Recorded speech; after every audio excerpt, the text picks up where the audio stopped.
Special ed programs are gulags. So for months now, I've been referring to SPED programs as gulags, and it's because my own experience was actually comparable to what living in a communist country is like, especially after I learned about communism at about 11 or 12 years old, in my free time, mind you, and I started comparing my experience in school to North Korea, for example, or China, or the Soviet Union, or East Germany. I compared my experience in school to all of that. And as it turns out, 3 of the 45 goals of communism, goals 38, 39, and 41, have to do with treating anyone who doesn't fit in with or agree to the communist system as having a psychiatric disorder. It is in the list. I will provide a link to it in the description in the sources. Part of goal 38 is that behavioral disorders, or not fitting in or disagreeing with the system, can only be treated by psychiatrists. They have to set it up in a way where nobody but psychiatrists can treat that stuff. And of course, now it's special needs programs. They say only the special needs programs are right. We see this all the time, by the way. Only special needs programs are right. Parents have no rights. The teachers can't even do that much either. They just have to go with what the doctors and special needs programs tell them to do. That is one of the goals of communism in this country.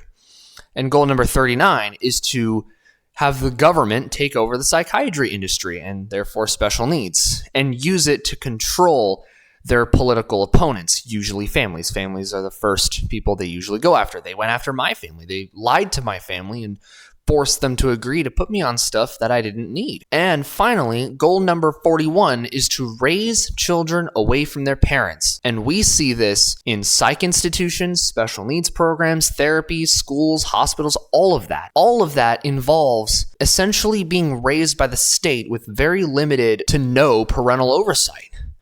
And we see all of this in the special needs system, the special education, the therapies, ABA, all of it. And there's no way you could ever convince me this is a coincidence. There's no way it's a coincidence. It was written in the 1960s, and the special needs industry came in about the 1980s and 90s. These people claim to be the only ones who can help autistic kids. They are all in many ways controlled and funded by the state. Much of it's controlled by the state. They indoctrinate the children with SEL. For example, how do you feel today? Or what zone of regulation is what they would ask me. I think of 8th grade. That is what they would start my day with, which is a Marxist curriculum.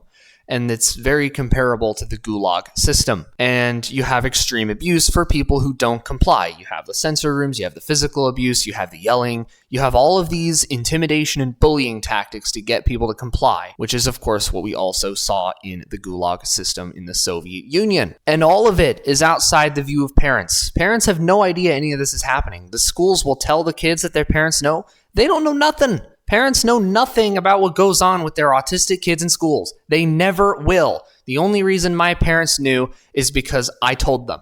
That's it. I'm the only reason my parents know is because I told them everything that was happening, and I'm telling all of you what is happening. And special needs is designated to really anyone who doesn't fit in with the system. It's been expanded beyond just people who actually have special needs. It's been expanded to anyone who doesn't fit in with the system, including smart kids. We're seeing people believe that any child who is above average IQ, they should all be special needs. And you know what's going to happen to them? They're going to be thrown into this communist system I described. Their entire future is going to be gone. They're never going to have relationships. They're never going to have a future. They're never going to have a career. The system is literally designed to do that to them. And that's how you usher in communism, is if you wipe out your intelligent competition through this system while they're children, then, well, you don't have opponents that would challenge your system. And all of this makes the special needs programs, the therapy, the ABA, the medication, all of that is by definition gulag. Survivors of these gulags, including myself, often end up permanent dependents. Now, I wouldn't call myself a permanent dependent. I'm capable enough to make this video and speak it to you articulately. Wow, how ironic. While nobody is willing to hire or date us. Employers don't hire based on how good you are at the job. They don't employ based on merit. They employ based on how well you make eye contact. They employ based on how quickly you can answer people. They employ based on how well you sit still.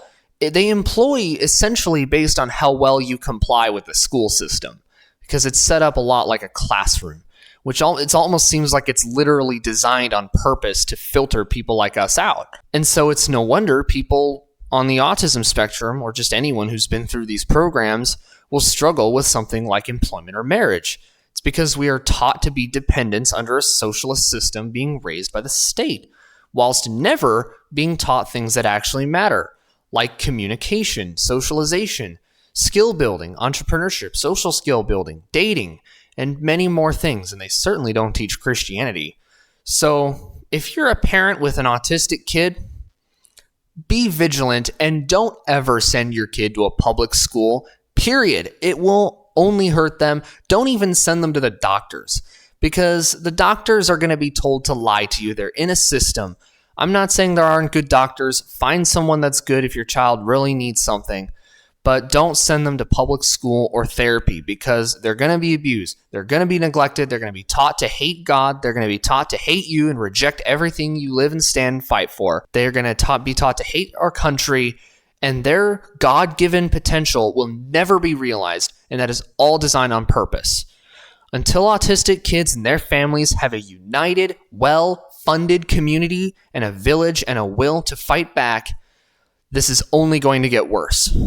But by God, we are going to go after these people and expose them and show them for who they actually are, so parents can know what they're doing, so we can fight back and send these people packing back to hell where they belong. That was a great episode of Sharpen the Narrative. Thank you so much for watching. You guys have a blessed day, and I will see you guys next week. God bless you, and goodbye.